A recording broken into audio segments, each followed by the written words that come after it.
an author who studies how Denver's growth might make us more vulnerable. Plus, law enforcement putting their lives on the line when conditions were at their worst. Let's start with the man who's been covering Colorado weather for a long time and says, soft? Oh, just bring it. I don't think we're really getting softer on it. It was a big storm, the lowest barometric pressure ever on record for a storm in Colorado. And we had wind gusts to 75 miles an hour. That closed down a lot of stuff, and it's a little scary sometimes. But today, beautiful blue skies, great day up here at Loveland Ski Area, having a good time taking some turns. Coloradans still know, enjoy that fresh powder. So let's look at all the transplants coming to Colorado. DU professor Andrew Getz just wrote a book on growth and change in the Mile High City. Has Colorado gone soft? He says much like this photo showing how Denver used to remove snow, a lot has changed here.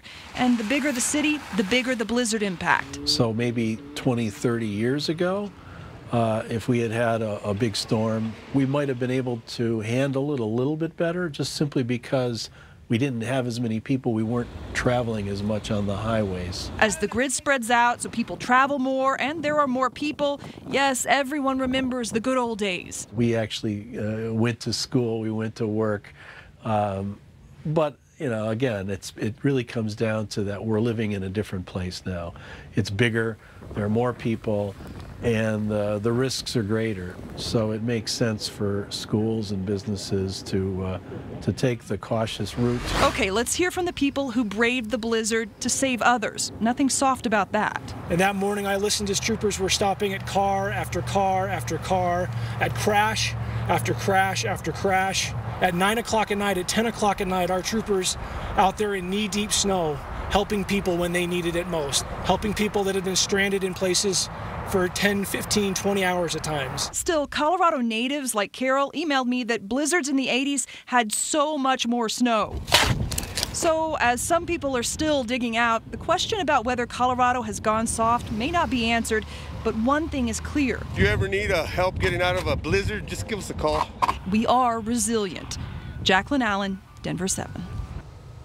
And if we missed your perspective in this 360 report, let us know your thoughts. We'd love to hear from you. You can email us at 360@thedenverchannel.com or join the conversation on our Denver 7 Facebook and Twitter pages.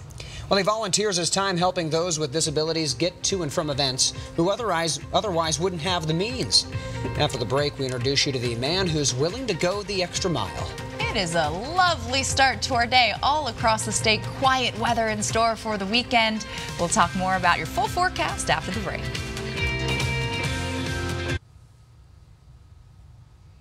We are back, 8:15. What a beautiful shot. Looking over our mountains. Bluebird day. And you could tell, man, the roads were busy this morning when I was coming into work. I'm sure that was all because of the skiers and snowboarders. And a lot going on across the metro this weekend. And at 8:15, for people with developmental challenges, getting to and from events, work, it can be a challenge. But this week's 7 Everyday Hero is lifting some of that burden for families right here. Here's Molly Hendrickson. So how's your week been? When Dr. Mack put out a call for drivers. His commitment has really been unwavering. He's very generous with his time and his availability. Mark Stein was eager to answer. In my other profession, I'm a stained glass artist, and I've worked out of my home for 45 years. And so I'm an extrovert who doesn't talk to anybody all day long. It's why he volunteers for the Denver Mobility and Access Council. He gets some companionship. When we started, I would take Dylan to his track. By giving people with special challenges like Dylan Batts free rides. Our Dr. Mack Rides program is all about giving adults with disabilities the opportunity to live lives of meaning and vitality. Mark was Dr. Mack's first volunteer. In just a year, he's given more than 70 rides. All his gas, time, and the countless miles he's put on his car, given for free. I've driven 4 or 5 people, and they're usually repeat rides on a weekly basis, and so you get to know them. They're wonderful young adults, and we talk about sports and music and whatever their interests are. And yeah, it's good for me too. For Dylan, the rides are his lifeline. Yes, I've driven with other people before, but he's probably one of my favorites. All right, have a great day. Yep. And for Mark, in a way, they've become part of his, too. It feels great. to, you know, give back to the community. I've always been a humanistic sort of person, but never really an activist, and it really feels great. So Mark, on behalf of Denver 7 and American Financing, for everything that you do for not just Dylan, but everybody in the community, we want to honor you as a 7 Everyday Hero. Thank you so much. I am honored. To nominate a hero in your life, fill out the nomination form on thedenverchannel.com. If you are chosen, a member of the Denver 7 team will contact you to recognize the Coloradan making a difference in our community. Good for him. All right, it's going to be nice outside. Very nice. Yeah, quiet weather. No bomb cyclones in the near future here for Colorado. And even into the mountains will stay dry. You can see from the big picture on our satellite and radar, not anything really coming our way over the next couple of days. We'll stay clear across the state of Colorado. Dry conditions. So whatever it is that you, your family, and friends are doing both for Saturday and Sunday, it is going to be really nice and pretty pleasant. Dry, clear from Westminster. Let's just take a little tour around the state. I love living here, and it's so beautiful, especially on mornings like this, to take a look around from our VR wireless camera network. Here's near Fort Garland, in the Sangre de Cristo Mountains, that fresh coat of snow. Our snowpack, friends, is at 145% of average across the whole state of Colorado, which is huge. Steamboat, it's going to be a nice day. Bluebird conditions out north and west and into Winter Park as well. Hopefully, if you are skiing or snowboarding, just enjoy the day, but also avalanche danger will be a concern once again, so just make sure you stay on the appropriate terrain. And also Boulder, it's going to be dry and sunny. Nice and calm this morning on Pearl Street Mall. Milder conditions all weekend long, and then spring officially will begin on Wednesday, and it'll feel a lot more like it as we go throughout the middle and end of the week, with 60s returning. But outside right now, it is still chilly. Make sure you have sunglasses, a jacket on this morning. 25 in Aurora, same into Parker, and then Lakewood and Arvada currently in the low 20s. Winds will stay relatively calm across the plains for today. No watches or warnings across the state of Colorado, just some pleasant weather in store. DIA at 27 currently, where winds are sustained from the southwest at 9 miles per hour. Now, as we go throughout the morning, by 11 o'clock, we'll be in the mid-30s, so chilly early on. By lunchtime, 40, and then we'll top out in the mid to upper 40s across the majority of the Front Range and plains. Clear skies through tonight and calm winds. Our typical normals are in the 50s, so a few degrees below what we usually see this time of the year. It is St. Patrick's Day weekend. I know my sister's already dressed head to toe in green, getting ready for our St. Patrick's Day parade that kicks off at 9:30. It's going to be chilly, and then 40 by the end of it, and then our high of 45 degrees expected later on this afternoon, right around 2 o'clock. Across the Front Range, 40s, and then into the mountains and foothills, we'll see 30s and even some low 40s into Eagle, Vail, Aspen, looking at that 40-degree mark, and then Steamboat at 38. And down south over southeastern Colorado, we'll see mid to upper 50s. So clear skies through early tomorrow morning. We'll drop down to temperatures in the low to mid 20s. So another cool start to our morning, and highs tomorrow a few degrees warmer than what we're expecting for today. 51 degrees in Denver, same out to the airport, and then mid 40s into Aurora, Parker, upper 40s down through Castle Rock. So not too much going on. Hopefully you can just get outside and enjoy this weekend. By Monday, we'll start to see clouds increase across the state. More mountain snow is expected for Tuesday. Temperatures will stay in the 40s early on, mid 50s by Wednesday, and then low 60s for Thursday. Could see a few showers rolling in come Friday afternoon, and then just kind of giving you a peek ahead of what we're expecting by the following Wednesday. It is looking like we could be seeing another blizzard-like storm move into the state. Lord. I'll keep you posted on how things develop, but for the next 7 days at least, we're in the clear. That's March for you. Yeah. We have to expect it in March. True. New developments in the Broncos ownership battle. The lawsuit filed by Bill Bolin, Pat Bolin's brother, is headed to court. Bill Bolin wants to abolish the trust that is now running the team. In the lawsuit, Bill Bolin says the trust is not carrying out the wishes of Pat Bolin, who is now dealing with Alzheimer's. And that's why he is asking the court to allow the NFL to arbitrate, get into the middle of this. Beth Bolin, one of Pat's daughters, also made it clear she wants ownership of the team, but the trust has deemed her unqualified. Now, we reached out to her, and she says she isn't commenting at this time. John Elway and the Broncos introduced their 5th new starting quarterback since Peyton Manning retired. And after the break, our sports team answers the lingering question, will Joe Flacco be Joe Cool, or maybe just another average Joe? Good morning. Welcome to sports. Here's your 2019 Broncos quarterback, Joe Flacco in Denver. He's very confident, has a pretty impressive playoff resume, and he's ready to win games in Denver. Broncos insider Troy Renck has more from Dove Valley. The question lingers as the Broncos introduced their 5th new starting quarterback since Peyton Manning retired. Did they acquire Joe Cool or just another average Joe? Joe Flacco certainly looked the part on Friday, and he has filled the role easily, but he's 34 years old.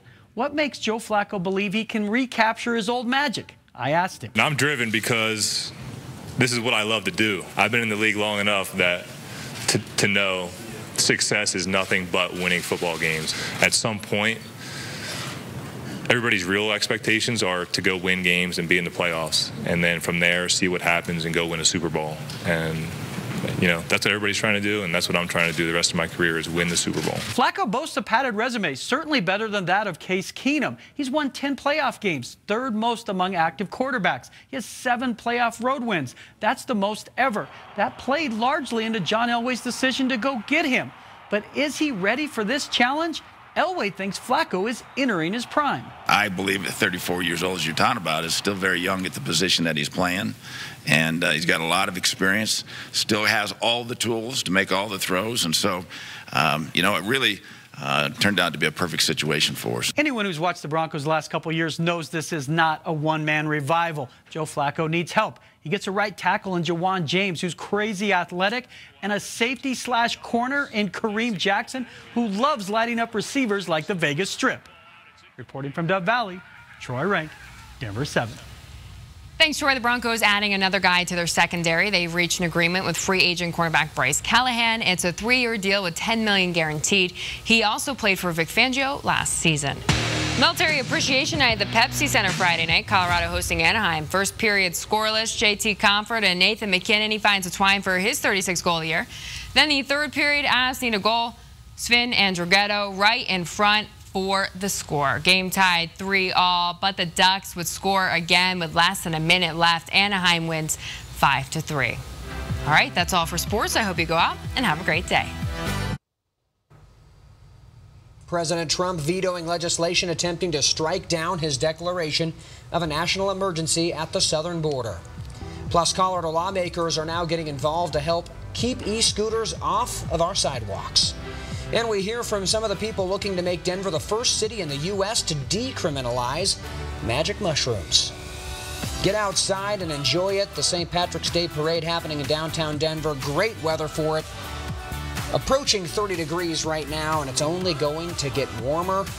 It's going to be a nice weekend, and I think we all are good with this. Yeah, we deserve it, Colorado, after the week we went through. My goodness. Who's excited for the weekend? Well, this is middle of my week, but... Oh, okay, well... But I'm still excited. Okay, good.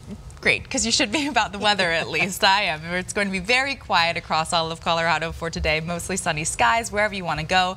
Vail, it's going to be a beautiful bluebird day up into the high country. Clean air across the Denver area and lots of sunshine. We'll see temperatures today top out in the 40s. Right now we're in the upper 20s out to the airport. Low 30s across the majority of the metro. So it's still cold outside. Wear a jacket, sunglasses, and then single digits and teens into the high country with 1 below into Gunnison. But by 2-3 o'clock this afternoon, we'll see temperatures in the low to upper 40s. Lone Tree Highlands Ranch into Littleton expecting a high of 47 degrees and 46 into Westminster and Thornton. So here's what it looks like on the big picture through our Futurecast. This is what we look at our models. By 1 o'clock this afternoon, we'll see temperatures in the 40s and then a slight chance for a couple of light snow showers down south. But for the most part, we'll stay dry all weekend long across the state. So hopefully whatever plans you and your family have, they will not be interrupted by weather.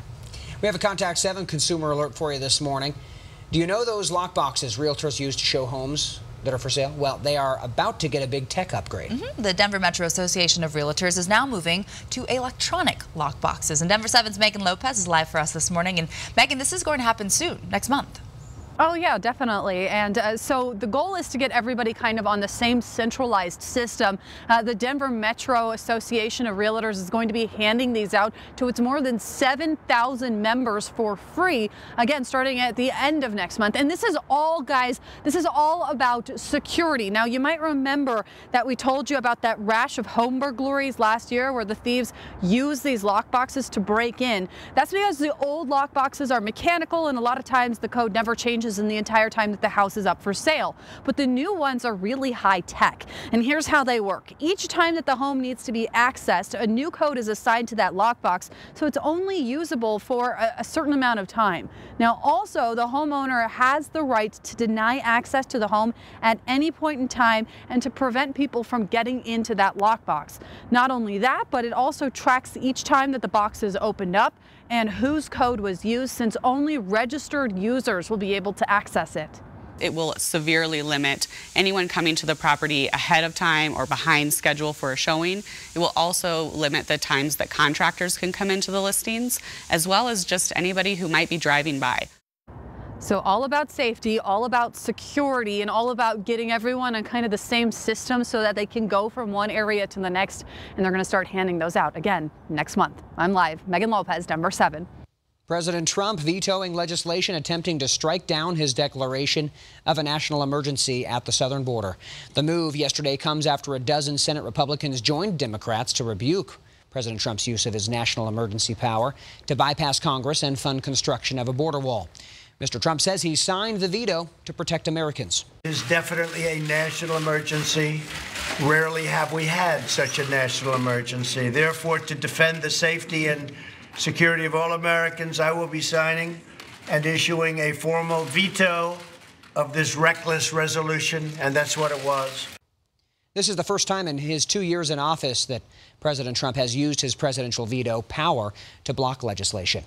Governor Jared Polis signing a bill here in Colorado to add to the National Popular Vote Compact. This would award all of Colorado's 9 electoral votes to the presidential candidate that wins the national popular vote. But the law would only be enacted if enough states joined the pact to total the 270 electoral votes needed to win. An undocumented mother here in Denver is now suing U.S. Immigration and Customs Enforcement as she tries to avoid being deported.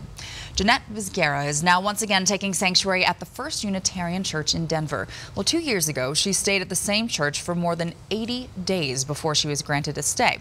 Her lawyers argue that ICE is trying to deport her to Mexico without valid justification, and her legal team is now vowing to keep her in this country. Well, Colorado lawmakers are getting involved to help keep those e-scooters off our sidewalks. Right now, cities can create their own laws governing our e-scooters. Well, Denver just banned them from sidewalks. Technically, though, under state law, e-scooters are classified as toys, which means they are allowed on sidewalks. And as more and more cities push to add e-scooters to their streets, lawmakers are working to change that classification to put e-scooters in the same category as electronic bikes, forcing them to be in the bike lanes. Denver could be the first in the U.S. to decriminalize magic mushrooms. The psilocybin in the mushrooms make them illegal. They're considered drugs in the same category as heroin. Well, Chris Stewart talked to some of the people who are now pushing for the change, and they want you to rethink your perception of shrooms. I'd seen things, I'd done things that were no person should ever have to do. War still haunts Matthew Kale. A recruiter told me the job is to kick down doors, blow up, and kill people. I did all that. He was deployed to Afghanistan twice in 4 years, and more than once he tried to take his own life. I tried to commit suicide. I found every medication in the house, cold medications, Tylenol, everything. This is how doctors tried to help him. It was 96 medications over the course of 3-4 years. But he says all of these drugs, many of them antidepressants, didn't fix his problem. The traditional treatment caused me to be a zombie. It toned down the feelings. It eliminated the feelings. It completely removed all of the ability to connect with your issues, your trauma. Then he says he took a more natural route. First cannabis, then psychedelic drugs like psilocybin mushrooms. Mushrooms, it was like magic. They fixed the pain. They fixed the issues that were leading to the pain. It was a profound experience of, it was healing. Kale considers magic mushrooms a medicine. The government considers them illegal. In May, Denver could become the first city to decriminalize psilocybin mushrooms. We believe no person should be criminalized, should lose their jobs, lose their family, lose their livelihood for possessing a substance that grows naturally and has such potential medical benefits. Kevin Matthews' decriminalization campaign got nearly twice the amount of signatures needed to get on the ballot. If voters approve, mushrooms would still be illegal, but would become the lowest law enforcement priority. Supporters point to studies like one by Johns Hopkins University that says mushrooms have the potential to help with depression and anxiety. We have a lot of issues that we're facing as a society, rising rates of addiction and mental health crises, that psilocybin can be an effective alternative to the current paradigm of treatment. The government considers mushrooms a Schedule I drug that have no currently accepted medical use and a high potential for abuse. If users like Kale were caught with mushrooms, they could face prison time. That's why a yes vote in May would mean so much to him. It would mean freedom, finally being free of the worry. He says that fear won't stop him from using mushrooms as a weapon in the fight against a condition he took from the battlefield. You don't have to be stuck. This is not a life sentence. And that PTSD, it's curable. You don't have to live with this pain for the rest of your life. You don't. I'm Chris Stewart reporting. It is 8:38, and look at this, moose on the loose in Breckenridge. This one crashed through a Breckenridge home and took a nap. Look at that. Oh my goodness. It's huge. The homeowner called police thinking it was a burglar at first.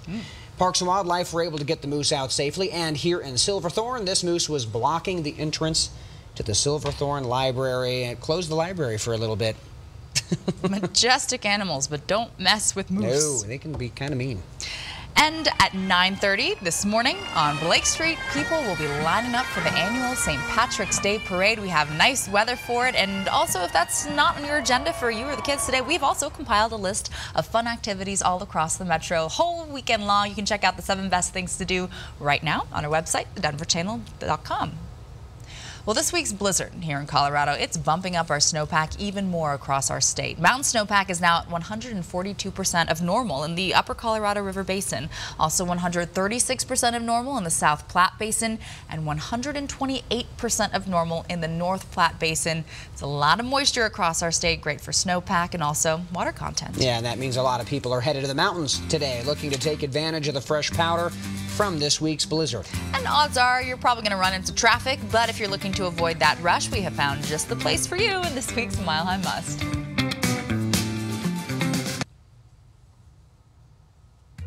Welcome back, 8:41.